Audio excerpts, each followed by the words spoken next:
Assalamualaikum warahmatullahi wabarakatuh. Kembali saya Profesor Samsiah ke hadapan Ananda semua pada perkuliahan Statistik Sosial sesi ketiga. Pada pertemuan kita minggu lalu, kita sudah membahas tentang penelitian dan data. Nah, berikut ini kita akan membahas konsep, konstruk, dan variabel sebagai salah satu bagian penting dalam kajian penelitian dan data.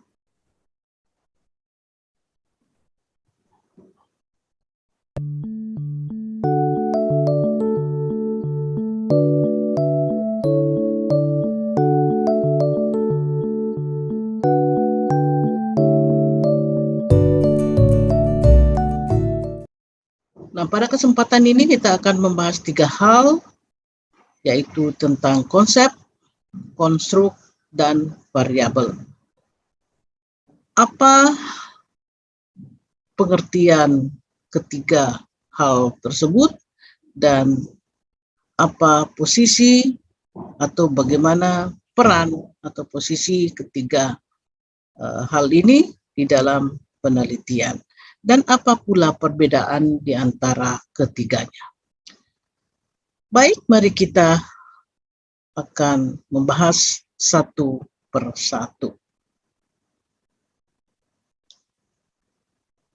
Pertama-tama, konsep. Anak-anakku sekalian, pasti kata konsep adalah suatu kata yang tidak asing bagi Ananda semua. Setiap saat, setiap hari, setiap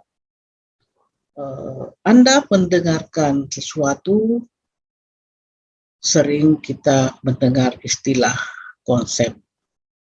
Nah, konsep adalah abstraksi yang dibentuk dari generalisasi partikular.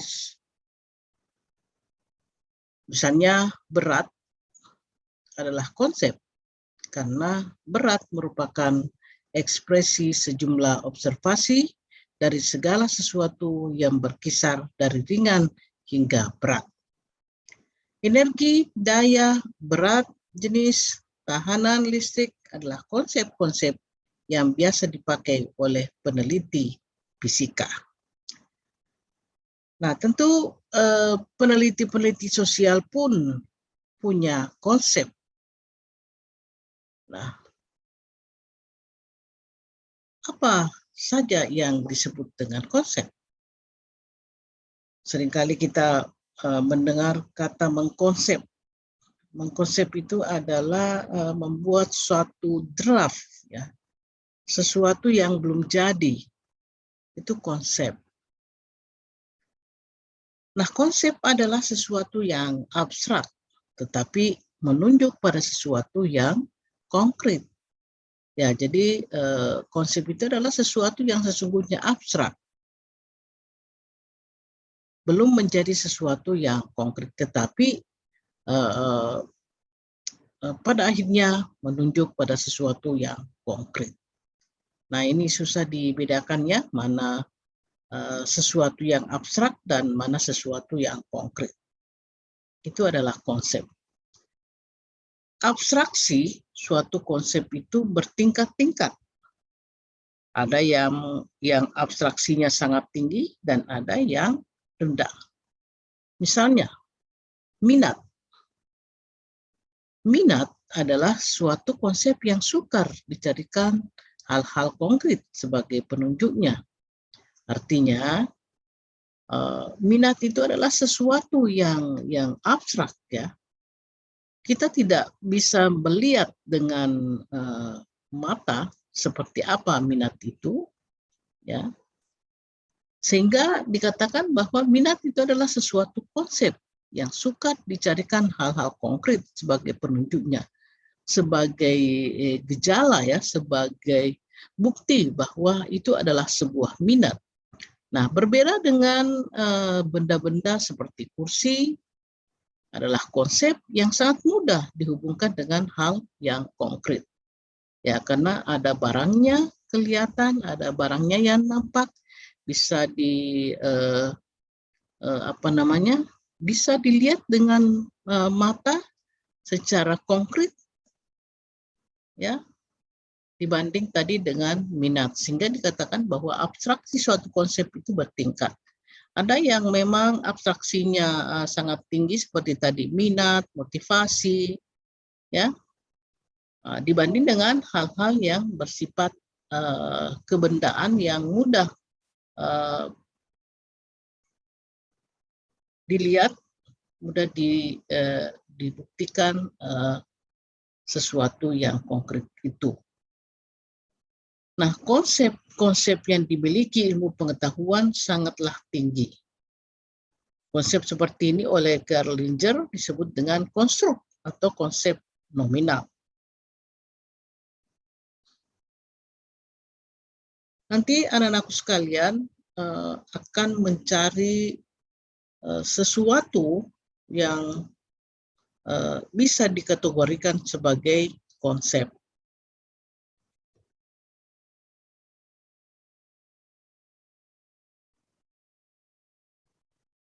Kemudian konseptualisasi, ya, jadi bagaimana kita memperlakukan konsep ini sehingga nantinya bisa diukur, bisa diamati, bisa diobservasi, sehingga nanti bisa diteliti. Nah, konseptualisasi adalah proses pembentukan konsep dengan bertitik tolak pada gejala-gejala pengamatan. Ya, seperti minat tadi, ya, karena dia masih sangat abstrak, maka kita terlebih dahulu harus melakukan konseptualisasi. Bagaimana menjadikan minat ini sehingga mudah diamati gejala-gejalanya, sehingga kita bisa mengatakan, kita bisa mengkategorikan bahwa itu adalah minat. Ya, sekali lagi, konseptualisasi itu adalah proses pembentukan konsep dengan bertitik tolak pada gejala-gejala pengamatan. Proses ini berjalan secara induktif dengan mengamati sejumlah gejala secara individual, kemudian merumuskannya dalam bentuk konsep. Jadi mengamati secara induktif, secara seksama dari hal yang spesifik, hal yang kecil, kemudian kita menarik konsep itu menjadi sesuatu yang menjadi besar dan mudah diamati. Konsep bersifat abstrak, sedangkan gejala bersifat konkret. Ya, jadi konsep itu masih sangat abstrak. Yang bisa diamati, yang bisa diteliti itu adalah gejala yang bersifat konkret. Anak-anakku sekalian, hal-hal yang bersifat konsep itu, kita tadi sudah melihat, kita sudah menemukan salah satu contoh itu tentang minat, tentang motivasi. Siapa yang bisa menunjukkan apa itu motivasi? Apa itu minat? Nah, yang paling mungkin gampang kita, apa itu cinta? Bagaimana kita bisa mengatakan bahwa seseorang itu berminat pada sesuatu? Bagaimana kita bisa menyimpulkan bahwa seseorang itu memiliki motivasi terhadap sesuatu? Nah, tentu saja yang bisa diamati itu adalah gejala-gejala yang bersifat konkret yang ditunjukkan oleh seseorang atau suatu benda, sehingga bisa kita mengamati dan kemudian kita bisa menyimpulkan bahwa ini adalah sebuah konsep. Jadi untuk membuat konsep itu menjadi abstrak, menjadi konkret, terlebih dahulu kita harus melakukan proses yang disebut dengan konseptualisasi, dengan menunjukkan gejala-gejala yang melekat pada dirinya. Nah, contoh ya, kalau ada seseorang yang berminat pada sesuatu, maka kita bisa menunjukkan gejala-gejalanya. Kalau dia memiliki perhatian terus-menerus, dia berulang kali mengamatinya, berulang kali mendatanginya, maka gejala-gejala itu yang bisa diamati, lalu kemudian kita bisa menyebutnya bahwa orang tersebut berminat pada sesuatu itu. Ya, tetapi sepanjang tidak ada gejala yang ditunjukkan itu, maka kita belum bisa memastikan bahwa apakah seseorang itu berminat pada sesuatu itu. Sama dengan motivasi misalnya. Bagaimana saya bisa mengetahui jika Ananda semua, si A, si B, si C itu memiliki motivasi mengikuti perkuliahan saya misalnya. Karena motivasi itu tidak bisa dilihat, maka yang bisa dilihat, yang bisa kita amati, itu tiada lain adalah gejala yang ditunjukkan oleh orang yang memiliki motivasi itu. Misalnya, setiap untuk mengetahui bahwa si A, si B itu memiliki motivasi terhadap mata kuliah saya, mengikuti mata kuliah statistik sosial misalnya, mungkin di grup setiap minggunya dia akan bertanya, Ibu, apa minggu ini ada kuliah Zoom? Itu satu contoh. Kemudian kalau diadakan kuliah Zoom, dia terlebih dahulu datang ya, atau terlebih dahulu muncul pada sebagai peserta di perkuliahan Zoom itu. Nah, itu adalah gejala yang bisa diamati untuk memastikan bahwa si A, si B itu adalah memiliki motivasi mengikuti perkuliahan statistik sosial misalnya. Oke, berikutnya adalah konstruk. Telah kita jelaskan tadi, telah saya jelaskan tentang apa itu konsep. Nah, sekarang apa perbedaan antara konsep dengan konstruk? Mana yang lebih luas antara konstruk dengan konsep? Nah, konstruk merupakan jenis konsep tertentu yang berada dalam tingkatan abstraksi yang lebih tinggi dari konsep dan diciptakan untuk tujuan teoritis tertentu.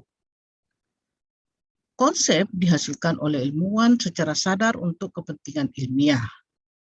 Konstruk dapat diartikan sebagai konsep yang telah dibatasi pengertiannya, baik dari segi unsur, ciri, dan sifatnya, sehingga dapat diamati dan diukur. Ya, jadi nampak perbedaan antara konsep dengan konstruk. Nah, kalau motivasi adalah konsep yang bersifat umum, tetapi motivasi belajar mahasiswa di Indonesia adalah konsep yang hanya berlaku pada mahasiswa di Indonesia. Jadi jelas bedanya kan antara konstruk dengan konsep.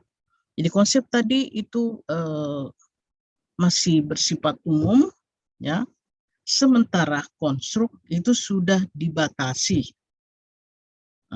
Pengertian di atas bahwa sudah dibatasi unsurnya, ciri, dan sifatnya sehingga dapat diamati dan diukur.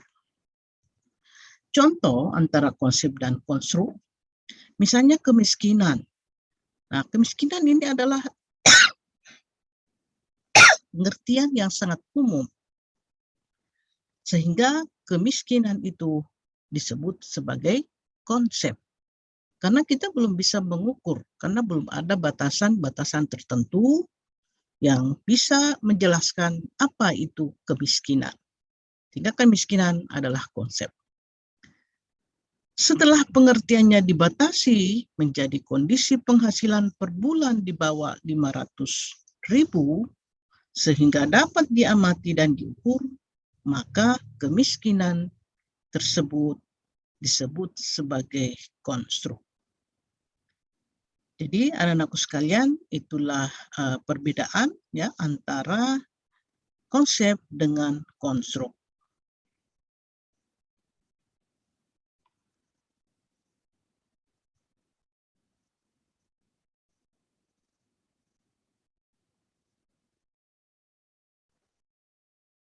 Kita berpindah pada hal yang ketiga, yaitu variabel. Variabel adalah sesuatu yang sangat penting posisinya pada saat kita melakukan penelitian. Mengapa? Karena variabel itu pada dasarnya adalah segala sesuatu yang berbentuk apa saja yang ditetapkan oleh peneliti untuk dipelajari sehingga diperoleh informasi tentang hal tersebut, kemudian ditarik kesimpulannya. Jadi variabel sesungguhnya adalah sesuatu yang akan diteliti oleh peneliti. Bisa juga disebut sebagai objek penelitian, ya. Apa yang mau diteliti? Itulah variabel. Variabel juga bisa dikatakan abstraksi dari gejala atau fenomena yang akan diteliti. Dengan kata lain, konsep merupakan generalisasi dari sekelompok fenomena tertentu sehingga dapat digunakan untuk menggambarkan berbagai fenomena yang sama.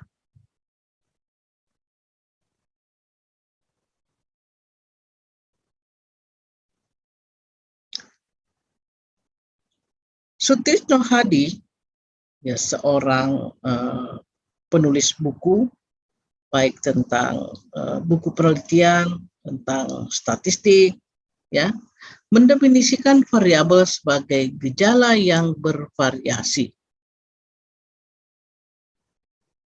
Ya, jadi variabel ini adalah gejala yang bervariasi. Misalnya jenis kelamin. Karena jenis kelamin mempunyai variasi, yaitu laki-laki dan perempuan, maka jenis kelamin disebut sebagai variabel. Berbeda dengan kata konsep. Kalau misalnya laki-laki kita sebut laki-laki saja, maka itu adalah konsep. Perempuan juga konsep. Kenapa? Karena laki-laki dan perempuan tidak memiliki variasi. Sehingga dia disebut sebagai konsep.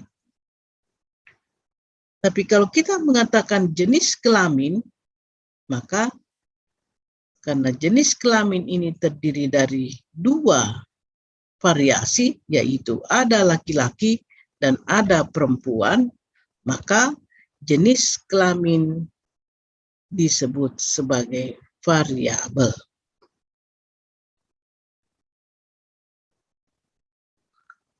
Begitu juga misalnya berat badan, tinggi badan, tingkat pendidikan, jenis pekerjaan, semua itu tergolong sebagai variabel. Mengapa? Karena berat badan itu memiliki variasi. setiap orang memiliki, kalau ada sekelompok orang, maka dari sekelompok orang itu pasti memiliki variasi berat badan. Ada yang berat badannya 40 kg, ada yang 60, ada yang 65, ada 30, ada 50, dan sebagainya. Sehingga berat badan itu disebut sebagai variabel. Apalagi contoh-contoh yang lain? Nah, silahkan Ananda sekalian mencari apa di sekelilingnya yang memiliki variasi yang bisa diukur, bisa diamati, maka sesuatu itu bisa dikategorikan sebagai variabel. Ya, jadi carilah contoh-contoh di sekeliling Anda semua yang mana disebut konsep, yang mana disebut dengan variabel.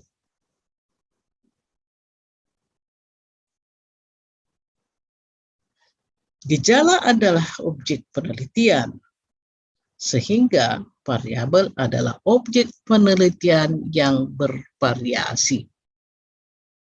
Ya, itulah yang diteliti, itulah yang menjadi objek penelitian seseorang. Seperti halnya penelitian yang saya kirimkan kepada anak-anakku sekalian melalui Google Form, ya, tentang strategi belajar mahasiswa dalam mengikuti perkuliahan daring selama masa pandemi COVID-19. Nah, strategi belajar mahasiswa itu adalah variabel. Mengapa disebut variabel? Karena strategi belajar mahasiswa FISIP, ya, karena objeknya adalah mahasiswa FISIP, itu bervariasi. Ada yang strategi belajarnya begini, ada yang strategi belajarnya begitu, ya. Jadi dengan menggunakan strategi A, ada yang menggunakan strategi B, ada yang menggunakan strategi C, dan seterusnya. Sehingga strategi belajar itu adalah variabel.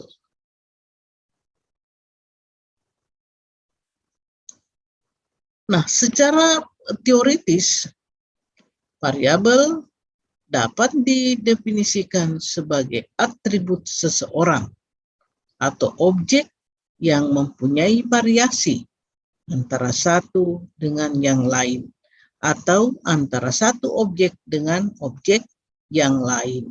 Ini menurut Hatch dan Farhadi, ya, mendefinisikan tentang apa itu variabel. Jadi variabel adalah ini didefinisikan sebagai atribut seseorang. Jadi apa atribut orang-orang ini? Ya, kita bisa melihat apa atributnya. Ya, yang bisa kita lihat atributnya di gambar ini, misalnya warna kulit, ya. Ada yang warna kulitnya putih, ada yang warna kulitnya hitam manis, ya. Ada yang sawo matang, ya. Nah, ada yang hitam dan sebagainya. Nah, itu warna kulit adalah termasuk variabel. Nah, apalagi? Nah, dari gambar ini, dari sekelompok orang ini, apanya lagi yang bervariasi selain tadi warna kulit? Nah, bisa juga dilihat dari segi warna rambut, ya. Nah, dari sini nampak bahwa sekelompok orang ini berbeda-beda warna rambutnya. Ada yang warna rambutnya hitam pekat, ada yang warna rambutnya coklat tua, ada yang coklat muda, ada yang coklat susu, ada yang warna gold, ya, kuning, dan lain sebagainya. Ada warna abu-abu. Nah, semuanya itu jadi warna kulit, warna rambut, keduanya disebut sebagai variabel karena dia memiliki variasi. Dia merupakan atribut yang dimiliki oleh seseorang. Setiap orang pasti punya warna kulit. Tidak ada orang yang tidak punya warna kulit. Setiap orang pasti punya warna rambut. Pasti. Kalau orang Indonesia, kalau bukan hitam, dia coklat, kemudian atau dia pirang, ya kemerah-merahan karena kurang gizi, bukan karena pirang diwarnai ya, atau dia warna abu-abu karena sudah di sana sini sudah terdapat uban, ya. Ada yang malah kelihatan menjadi putih karena di seluruh kepalanya itu sudah dipenuhi dengan uban. Nah, sehingga warna rambut itu disebut sebagai variabel. Nah, kalau dilihat gambar ini lagi, ya, nampak kita bisa melihat bahwa orang-orang yang berdiri di sini tidak sama tinggi, ya, tidak sejajar. Nah, maka kita bisa menyebutnya bahwa tinggi badan juga adalah merupakan variabel. Karena tidak semua orang sama tinggi badannya. Nah, di gambar ini saja kita bisa melihat ada yang tingginya 160, ada yang 170, ada yang 140 misalnya ya, karena kita melihat di sini tidak berdiri sejajar semua ya. Nampak ada yang pendek, ada yang tinggi, ya ada yang pendek sekali dan sebagainya. Sehingga tadi itu warna kulit, warna rambut, tinggi badan, karena dia itu merupakan atribut yang dimiliki oleh seseorang, maka ketiga hal tersebut dikategorikan sebagai variabel. Nah, apalagi kira-kira yang bisa kita kategorikan variabel yang dimiliki oleh setiap orang? Temukan anakku sekalian, nanti dijawab di web kuliah masing-masing ya. Nah, selain ketiga hal tersebut ya, warna kulit, warna rambut, tinggi badan, nah tentu berat badan juga termasuk adalah variabel. Kenapa? Karena kalau kita melihat sekelompok orang ini ya, pasti berat badannya itu berbeda-beda. Ya. Nah, kita melihat ini ada yang beratnya mungkin hanya 40, tetapi ada yang beratnya sampai 100 ya. Karena berat badan seseorang itu bervariasi, bertingkat-tingkat ya. Karena lalu disebutlah berat badan itu sebagai variabel. Nah, itu yang mudah dilihat ya. Itu yang bisa nampak di mata kita, sehingga itu mudah diamati. Bagaimana dengan hal-hal yang susah diamati? Ya, misalnya motivasi, persepsi, ya. Apakah itu juga termasuk variabel? Ya. Nah, tentu saja karena motivasi setiap orang juga itu berbeda-beda, memiliki variasi. Ada motivasi belajarnya tinggi, ada motivasi belajarnya sedang, ada yang motivasi belajarnya rendah. Ada orang yang motivasi kerjanya tinggi, ada yang motivasi kerjanya sedang, ada yang motivasi kerjanya rendah. Maka motivasi juga bisa dikategorikan sebagai variabel. Ya. Jadi anak-anak sekalian, semoga contoh-contoh ini bisa memudahkan Anda untuk bisa memahami apa yang disebut dengan variabel.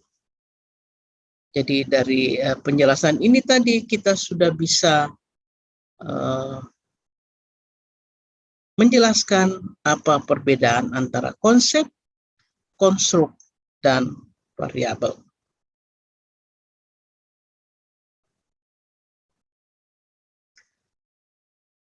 Nah, berhubung karena variabel juga masih seringkali berbentuk abstrak, maka perlu dilakukan operasionalisasi variabel. Sama tadi dengan konsep ya. Konsep itu masih harus untuk dapat diamati, dapat dipahami lebih cepat, lebih baik, maka kita perlu melakukan konseptualisasi. Nah, sedangkan variabel, jika ingin kita mudah untuk mengamatinya, maka diperlukan operasionalisasi variabel. Operasionalisasi variabel ini juga sering disebut sebagai definisi operasional variabel. Nah, definisi operasional variabel ialah suatu definisi yang didasarkan pada karakteristik yang dapat diobservasi dari apa yang sedang didefinisikan atau mengubah konsep-konsep yang berupa konstruk dengan kata-kata yang menggambarkan perilaku atau gejala yang dapat diamati dan yang dapat diuji dan ditentukan kebenarannya oleh orang lain. Jadi sama tadi dengan motivasi ya, motivasi kerja. Nah, motivasi kerja itu adalah masih sangat abstrak. Perlu dilakukan operasionalisasi variabel. Apa gejala-gejalanya? Apa indikator yang bisa kita amati sehingga kita bisa menyebut itu sebagai variabel. Disusunlah indikator-indikatornya, misalnya, yang kita masukkan, kategorikan motivasi itu misalnya datang cepat, pulang lambat, ya. Kalau dia karyawan, dia lebih awal datang dan paling belakang pulang, ya. Itu salah satu gejala atau indikator yang dapat diamati jika seseorang itu memiliki motivasi, sehingga kita bisa membuat operasionalisasi variabel bahwa motivasi kerja adalah apa ya? Adalah faktor pendorong ya atau gejala-gejala yang ditunjukkan oleh seseorang yang membuatnya terdorong untuk melakukan pekerjaan. Misalnya kalau kita mengoperasionalisasikan motivasi kerja.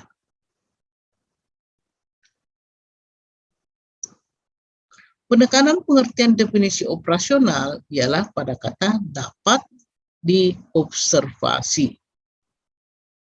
Ya, jadi dapat diamati. Kalau belum bisa diamati, maka itu belum disebut dengan operasionalisasi variabel. Itu masih bersifat abstrak. Nah, operasionalisasi variabel tadi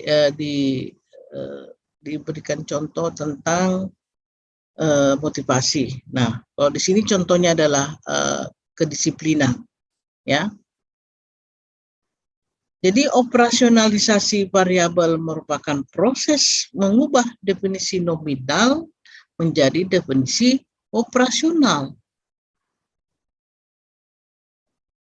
Misalnya, definisi nominal dari disiplin adalah tingkat kepatuhan seseorang kepada aturan-aturan yang dikeluarkan oleh organisasi. Nah, itu masih bersifat abstrak ya, belum bisa diamati gejalanya.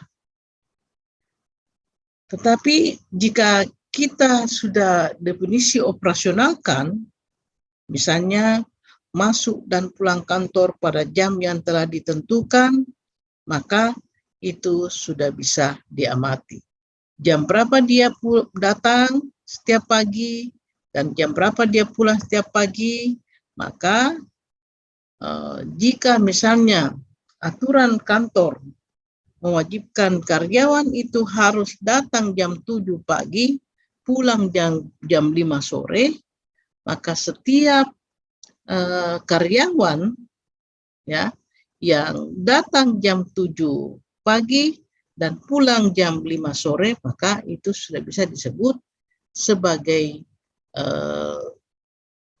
disiplin ya, karena dia sudah menunjukkan tingkat kepatuhan terhadap aturan yang dikeluarkan oleh organisasi.